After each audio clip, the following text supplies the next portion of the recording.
सपना का रंग काला था और वो गरीब परिवार से थी। दहेज में सपना अपने साथ कुछ नहीं लाई थी। बस यही वजह थी कि उसकी सास सुमित्रा और उसका पति विनोद उसे शराबी पसंद नहीं करते थे। ऐसे ही एक दिन सपना घर में काम कर रही होती है कि तभी अचानक से सुमित्रा वहां आती है और सपना से बोलती है, अरे ओ करमजली, आज खाना मिलेगा या नहीं, या फिर पूरा दिन घर के कामों में ही लगी रहेगी। माँ जी, बस रसोई का काम खत्म हो चुका है। मैं आपके लिए खाना लेकर ही आने वाली थी। आप बस मुझे 5 मिनट दीजिए, मैं अभी आपके लिए खाना लगा देती हूँ। तुझे पता नहीं है क्या कि मुझे किसी भी काम में देरी बिल्कुल भी पसंद नहीं है। जी माँ जी, जानती हूँ। ठीक है, मेरे कमरे में खाना लेकर आ जा।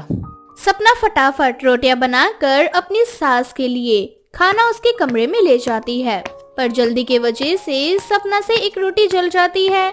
अब जैसे ही सुमित्रा जली हुई रोटी देखती है, वो सपना को खड़ी खोटी सुनाने लगती है। जैसा तेरा रंग है ना काला, वैसे ही तूने रोटी भी जलाकर काला कर दिया है। अरे कलमुही, तेरे माँ बाप ने तुझे कोई काम नहीं सिखाया क्या घर का? अरे अगर हमें पहले ही बोल देती कि तुझे घर का कोई काम नहीं आता, फिर हम तुझे इस घर की बहू ही नहीं बनाते। एक तो तेरे उस बुढ़े बाप ने दहेज के नाम पर हमें एक फूटी कौड़ी नहीं दी, ऊपर से अपनी काली बेटी हमारे सर पे मार दी, जिसे घर का कोई काम सही से करने ही नहीं आता। माँ जी, आपको लेट काम पसंद नहीं, बस इसी वजह से जल्दी के चक्कर में एक रोटी जल गई। मुझे माफ कर दीजिए। अरे मेरी प्यारी कल्लो रानी बहू, गलती की माफी नहीं बल्कि सजा होती है, और अगर मैंने तुझे तेरी इस छोटी सी गलती के लिए माफ कर दिया तो तू आगे जाकर बहुत बड़ी गलती करेगी। इतना बोलकर सुमित्रा पास में रखा डंडा उठाकर सपना को मारने लगती है।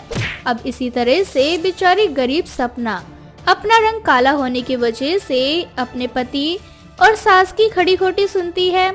ना तो उसे उसकी सास से किसी भी तरह का कोई सुख मिलता और ना ही पति से। ऐसे ही एक दिन, विनोद जी, मुझे माफ कर दीजिए, पर मैंने कल आपको एक लड़की के साथ कार में घूमते हुए देखा। आप घर से ये कहकर जाते हैं कि आप काम पर जाते हैं, पर मुझे शक है कि आप काम पर ना जाकर किसी दूसरे लड़के के साथ घूमते हैं। ओह, तो अब तू मुझ पर नजर रखने लगी है, जासूसी करती है। नहीं विनोद जी, वो तो कल मैं सब्जी लेने के लिए मार्केट गई थी, तभी मेरी नजर आप पर पड़ गई। पहले तो मैंने सोचा कि शायद वो आपकी कोई कस्टमर या बॉस है, पर आप उनके साथ जिस तरह से फ्लर्ट कर रहे थे, देखकर ऐसा लगा मानो जैसे आपका और उस लड़की का अफेयर चल रहा है। देख, अगर तू चाहती है कि मैं तुझे तलाक ना दूं और तू मेरे साथ मेरी बीवी बनकर इस घर में पड़ी रहे, तो अपना मुंह, दिमाग और आंख बंद करके रखा कर। खबरदार अगर तूने इस बारे में घर में किसी को भी बताया, और हाँ, चल रहा है मेरा अफेयर उस लड़की के साथ, बोल क्या कर लेगी? विनोद जी, आप मुझे इतना बड़ा धोखा नहीं दे सकते। मैं आपकी पत्नी हूँ। इसी बात का तो दुख है मुझे कि तू मेरी पत्नी है। अरे मुझे एक अमीर लड़की चाहिए थी, गोरी चिट्टी, जो मेरा ख्याल रख सके, जिसे मैं कहीं पर भी अपने साथ ले जा सकूं। पर मुझे बीवी के रूप में तू मिली। तेरे रंग की तरह तेरा काला साया मुझे मिला। मुझे शर्म आती है तुझे अपनी बीवी कहते हुए, तुझे अपने साथ बाहर ले जाते हुए। विनोद सपना को खड़ी खोटी सुना ही रहा होता है कि ये सारी बात उसकी माँ सुमित्रा सुन लेती है। अपनी माँ को कमरे के बाहर देख विनोद के होश उड़ जाते हैं और वो अपनी माँ को सफाइयाँ देने लगता है। माँ, आपने जो भी सुना वो सब सच नहीं है। ये तो बस मैं सपना को सुनाने के लिए बोल रहा था। मेरा किसी भी लड़की के साथ कोई अफेयर वफेयर नहीं चल रहा है। अरे लल्ला, इतना परेशान क्यों हो रहा है? अगर तेरा किसी लड़की के साथ अफेयर चल रहा है तो इसमें मुझे कोई आपत्ति नहीं है। मैं तो खुद परेशान हूँ इस कलमुही से। तेरे बाबूजी के जो कारनामे थे, उन सबको हम क्यों भुगते? खुद तो आराम से भगवान के पास चले गए हैं हमारे सर पे ये काली बहू को छोड़कर। और तेरा जिस लड़की से अफेयर चल रहा है ना, तो उसी लड़की से शादी कर लेता। क्या माँ, आप सच कह रही हो? आपको मेरे अफेयर से कोई प्रॉब्लम नहीं है? क्या मैं सच में कोमल से शादी कर सकता हूँ? हाँ बेटा, क्यों नहीं, अगर लड़की गोरी और अमीर है तो। माँ, फिक्र मत करो, कोमल बहुत गोरी और अमीर है। उससे शादी करने के बाद हमारी लाइफ सेट हो जाएगी, और वो तो मुझसे शादी करने के लिए पागल है। पर मेरे होते हुए आप इस घर में मेरी सौतन नहीं ला सकते। तो फिर तुम चली जाओ, तुम्हारे जाने के लिए इस घर के दरवाजे खुले। Get out. इस तरह से बहुत जल्द विनोद कोमल नाम की गोरी और अमीर लड़की से शादी करके उसे घर ले आता है। कोमल आते ही सपना को घर से बाहर निकाल फेंकती है। मेरी प्यारी गरीब काली सौतन, अब तुम्हारी इस घर में कोई जगह नहीं है, इसीलिए फटाफट अपना सामान उठाओ और निकल जाओ इस घर से। क्यों विनोद और मम्मी जी? अरे करम जली कहीं की, मेरा मुंह क्या देख रही है, निकल इस घर से। इस तरह से सुमित्रा, विनोद और कोमल मिलकर सपना को घर से बाहर निकाल फेंकते हैं। क्योंकि कोमल काफी अमीर थी, इसलिए उसका घमंड भी काफी बड़ा था। वो अपनी मर्जी से घर में आती और जाती और घर का कोई काम नहीं किया करती। अब सुमित्रा को ही अकेले घर का सारा काम करना पड़ता। वो घर के काम करके परेशान हो चुकी थी, इसलिए एक रात 3 बजे कोमल पार्टी करके घर आती है तो सुमित्रा कोमल से कहती है, कोमल बहू, अब तेरी शादी हो चुकी है, ये तेरा ससुराल है। इसका मतलब ये तो नहीं कि तू दिन रात यहाँ वहाँ पार्टी करने जाएगी। तू इस घर की बहू है और घर की बहू होने के नाते तू इस घर की जिम्मेदारी को नहीं उठाएगी तो कौन उठाएगा? मैं कब तक इस घर को अकेले संभालूंगी? मेरी बूढ़ी सासू माँ, आपकी जिस गरीब काली बहू ने आपकी इतनी इज्जत करी, आप दोनों माँ बेटे ने मिलकर क्या किया उसके साथ? उसे इस घर से धक्के मारकर निकाल दिया। फिर क्या गारंटी है कि अगर मैं आप लोगों की इज्जत करूंगी तो आप दोनों माँ बेटे मिलकर मुझे इस घर से नहीं निकालोगे? इसीलिए जैसे वो सपना घर के काम करती थी, वैसे अब आप इस घर के काम करो और अब से मुझसे इस तरह से बात मत करना, समझी? कोमल का असली रूप देखकर सुमित्रा को अपनी गलती का एहसास होता है और उसे अपनी बहू सपना की याद आती है। अब इसी तरह से कुछ दिन बीत जाते हैं और सुमित्रा अपने किए पर पछताने लगती है। तो वहीं दूसरी ओर विनोद को भी अपनी गलतियों का एहसास होने लगता है। और ऐसे ही एक दिन, कोमल, तुम ये सामान क्यों पैक कर रही हो? तुम क्या कहीं जा रही हो? मैं कहीं नहीं जा रही विनोद, बल्कि इस घर से तुम और तुम्हारी माँ जा रहे हैं। ऐसे ही मैं अमीर नहीं हुई हूँ, तुम जैसे बेवकूफ लोगों को अपने प्यार के जाल में फंसाकर अमीर हुई हूँ। तुम जैसे न जाने कितने लड़कों से मैंने शादी करी और उनकी प्रॉपर्टी हथिया ली है मैंने। धोखेबाज लड़की, तुम्हारी वजह से मैंने अपनी भोली भाली बीवी को धोखा दिया, उसे इस घर से धक्के मारकर निकाला और तुम हमें ही हमारे घर से निकाल रही हो। हम तुझे छोड़ेंगे नहीं। तुम दोनों माँ बेटों को जो करना है कर लो, क्योंकि तुम दोनों के पास कोई सबूत नहीं है, इसीलिए तुम दोनों मेरा कुछ नहीं बिगाड़ सकते। और जो उस मासूम सपना का नहीं हुआ वो मेरा कैसा होगा? चलो अब निकलो इस घर से। इस तरह से कोमल अपनी सास और पति को घर से धक्के मारकर निकाल देती है, जिसके बाद विनोद और सुमित्रा को उनके किए की सजा मिलती है और वो दोनों दर दर की ठोकरें खाने लगते हैं। रवीना काफी अमीर थी और अनुराग उसका इकलौता बेटा था। अनुराग विदेश से पढ़ाई करके आज घर आने वाला था। बस इसलिए रवीना बहुत खुश थी। वो अपने घर की नौकरानी कांता से बोलती है, कांता, आज मेरा बेटा विदेश से अपनी पूरी पढ़ाई करके घर आ रहा है, इसलिए आज तू गलती से भी कोई गलती मत करना। आज खाना सिर्फ और सिर्फ मेरे बेटे की पसंद का बने। मेम साहब कभी शिकायत का मौका दिया है? नहीं ना, आप बेफिक्र होकर रहिए, मैं छोटे मालिक के लिए उनकी पसंद के सारे पकवान बना दूंगी। आप बस मुझे उनका फेवरेट खाना बता दीजिए। ठीक है, फिर तो तू मेरे बेटे के लिए लच्छे पराठे और पनीर की सब्जी, छोले की सब्जी और दाल मखनी, फ्राइड राइस और मीठे में मूंग दाल का हलवा, ये सब कुछ मेरे बेटे को बहुत पसंद है। और एक चीज, जैसे ही वो आए ना, उसके लिए कॉफी बना दो। ठीक है मालकिन, आप बस बेफिक्र हो जाइए, आपका सारा काम हो जाएगा। इस तरह से समय रहते कांता अनुराग की मनपसंद का खाना बना देती है। शाम को जैसे ही अनुराग घर आता है, रवीना के घर में मानो जैसे खुशियां ही आ जाती है। कितने दिनों बाद मैं अपने जिगर के टुकड़े को देख रही हूँ। कितना पतला हो गया है मेरा बेटा। लगता है विदेश में कोई तुझे खाना ही नहीं देता था। माँ, विदेश में तो सब खाने को मिल रहा था, पर अपने इंडिया की बात ही कुछ और है और मुझे बहुत तेज भूख लगी है। बस जल्दी से मेरे खाना लगा दो। वैसे भी मैं बहुत थक गया हूँ। मैंने तो सोच लिया है, पढ़ाई भले ही विदेश से की है, पर नौकरी इंडिया में ही करूँगा। छोटे मालिक सब इंडिया से विदेश भागते हैं नौकरी करने के लिए, साथ ही ज्यादा कमाने के लिए, और एक आप है जो विदेश से भागे भागे इंडिया में नौकरी करने के लिए आए। छोटे मालिक, मेरी भी बेटी है, वो भी आपकी तरफ बहुत अच्छी है पढ़ने में, उसको भी एक बहुत अच्छी नौकरी करनी है, उसकी भी पढ़ाई पूरी हो जाए बस। अरे कांता, अब तू अपनी बेटी की गुण ही गाती रहेगी या फिर मेरे बेटे के लिए खाना लगाएगी? अभी मेरे बेटे ने कहा ना कि उसे बहुत भूख लग रही है, फिर भी तू बातों में बिजी है। अब जाकर जल्दी से खाना लगा दे। हाँ मालिक, अभी लगा देती हूँ। कांता अनुराग के लिए खाना लगाती है। खाना खाकर अनुराग अपने कमरे में जाकर सो जाता है। अब ऐसे ही कुछ दिन बीत जाते हैं और अनुराग कांता को अपनी माँ की तरह सम्मान देने लगता है। ऐसे ही एक दिन अचानक, मालकिन मुझे कल ना गांव जाना है, गांव में कुछ लफड़ा हो गया तो मैं 1 महीने तक नहीं आ पाऊंगी, मेरे बदले मेरी बेटी आएगी। कांता, तू तो बड़ा कहती थी कि तेरी बेटी पढ़ने में बहुत अच्छी है, वो नौकरी करना चाहती है, पर तेरी बातों से लग रहा है कि तेरी बेटी भी तेरी तरह नौकरानी ही बनेगी। नहीं नहीं मालकिन, ऐसा नहीं है, ये तो बस हम गरीबों की मजबूरी है। मेरी बेटी को ना चाहते हुए भी यहाँ पर काम करना पड़ेगा। अच्छा ठीक है, कल से भेज देना अपनी बेटी को।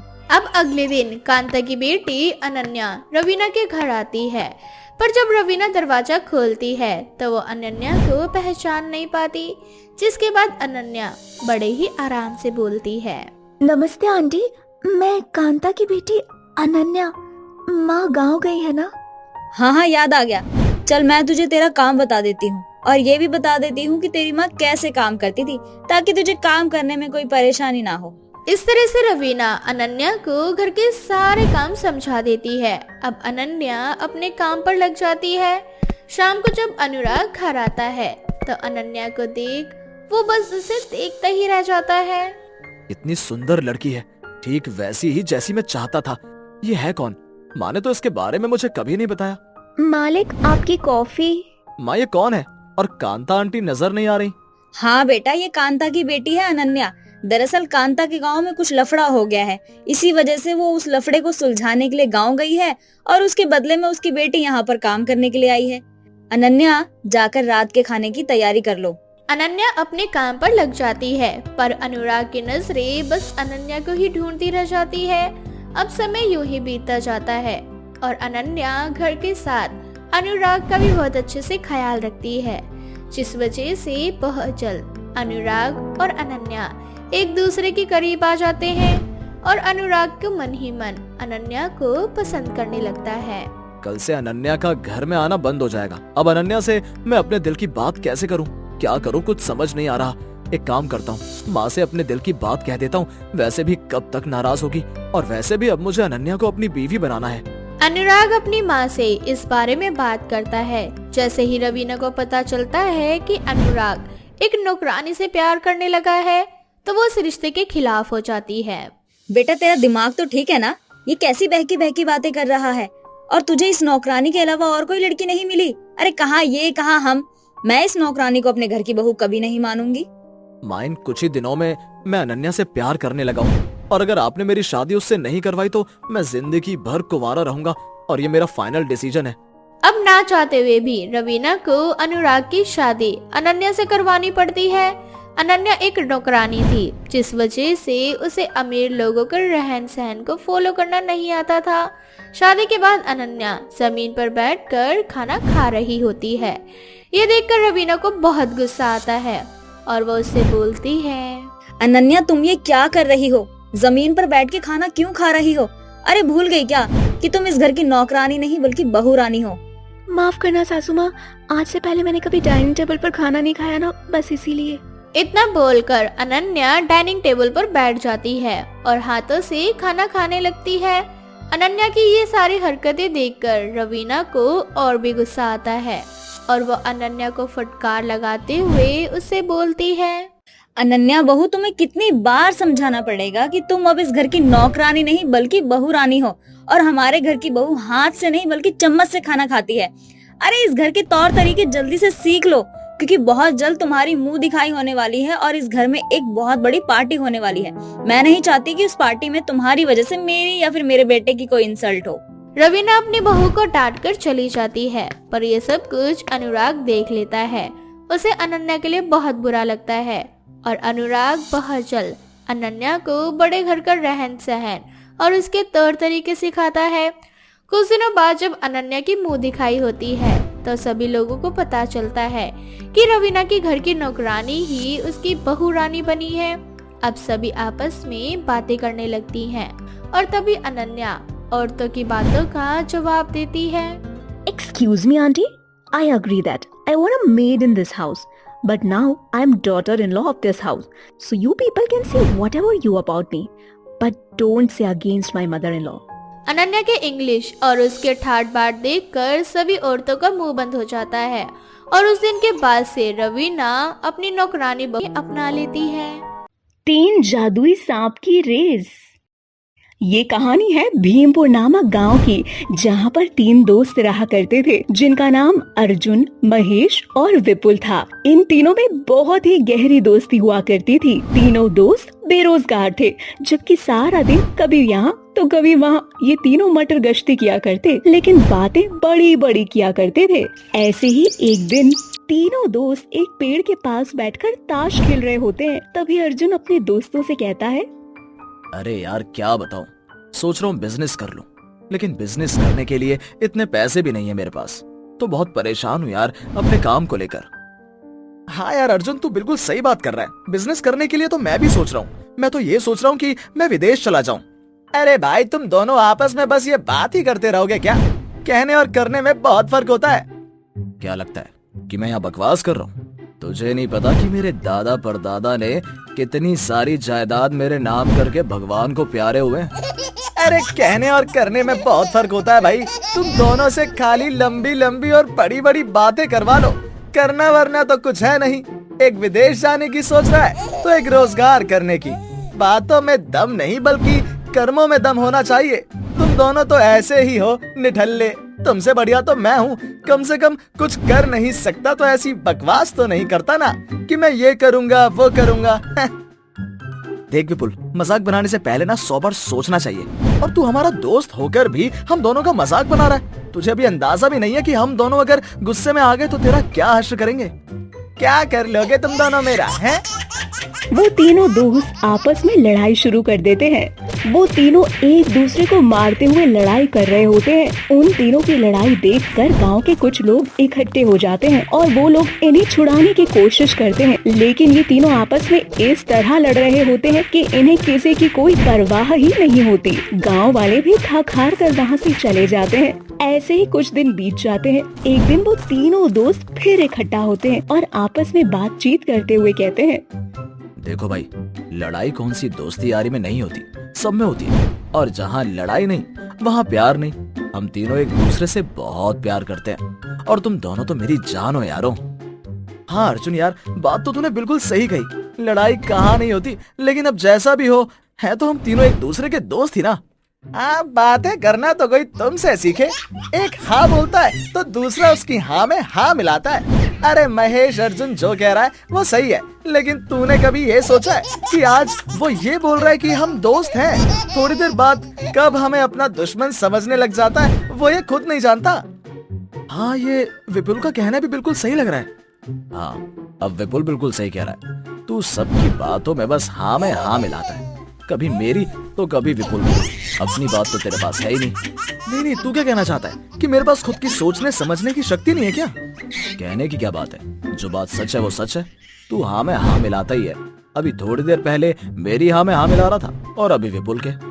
तुम दोनों आए दिन मुझसे लड़ते रहते हो, किसी ना किसी तरीके से मुझे नीचा गिराना ही चाहते हो। इस तरह फिर से इन तीनों में लड़ाई हो जाती है। तीनों फिर से एक दूसरे को मारते पीटते हुए लड़ाई कर रहे होते हैं कि तभी उनके सामने 3 जादुई सांप आते हैं। वो सब आपस में लड़ रहे होते हैं। ये देख वो तीनों दोस्त अपनी लड़ाई बंद कर देते हैं और उन सांपों को लड़ाई करने से रोकते हुए कहते हैं, अरे ओ सांप, तुम लोग क्यों लड़ रहे हो? आपस में लड़ाई करना कितनी बुरी बात है। तभी एक सांप इनसे कहता है, अब तुम बताएगा हमें कि लड़ना है या नहीं। जैसे तुम तीनों लड़ रहे हो वैसे ही हम तीनों लड़ रहे हैं। हम तीनों एक दूसरे के सच्चे मित्र हैं। वैसे सच बताऊं, एक दूसरे से काफी प्रेम करते हैं हम लोग, और हम तो आए दिन ऐसे ही लड़ते हैं, लेकिन फिर भी साथ में रहते हैं। महेश की बात सुनकर वो तीनों सांप आपस में खुसुर फुसुर करने लगते हैं। उन तीनों को खुसुर फुसुर करता देख विपुल कहता है, अरे क्या एक दूसरे के कानों में खुसर फुसर कर रहे हो सांप? जरा हमें भी तो बताओ, आखिर बात क्या है? हम तीनों सांप तुम तीनों दोस्तों को ये बताना चाहते हैं कि हम तीनों एक जादुई सांप हैं और तुम तीनों हम तीनों सांप से एक एक अपनी कोई भी इच्छा पूरी करवा सकते हो। तो बताओ तुम्हें क्या चाहिए अर्जुन? मुझे बहुत सारा सोना चाहिए, जिससे मैं बहुत ज्यादा अमीर हो जाऊं, तब ये दोनों मेरे दोस्त मेरे घर पर नौकरों का काम करेंगे। तुम बताओ महेश, तुम्हें क्या चाहिए? मुझे तो बस बहुत सारा पैसा ही पैसा चाहिए ताकि मेरे दोस्त मेरे आगे पीछे घूमे। विपुल, अब तुम्हारी बारी, तुम्हें क्या चाहिए? मुझे तो शर्म आती है इन दोनों को अपना दोस्त कहते हुए। मेरे दोस्त होकर भी इनकी औकात नहीं, कोई पैसा और कोई सोना मांगता है। भला मुझे तो हीरा चाहिए, हीरा, वो भी इतना कि पूरा गांव छोटा पड़ जाए। इतना हीरा चाहिए मुझे। तुम तीनों को अपनी इच्छा अनुसार सोना चांदी पैसा तभी मिलेगा जब तुम हम तीनों सांपों की रेस में जीत जाओगी, और जो जीतेगा उसे उसके मन के मुताबिक पैसा, हीरा, सोना, चांदी, वो जो भी चाहता है वो उसे जरूर मिलेगा। लेकिन उससे पहले तुम्हें इसका विजेता बनना पड़ेगा। इसमें कौन सी बड़ी बात है, जीतना तो मुझे है ही। ये दोनों फट्टू हैं। देख, जुबान संभाल कर बात कर, समझा? नहीं तो क्या कर लेगा?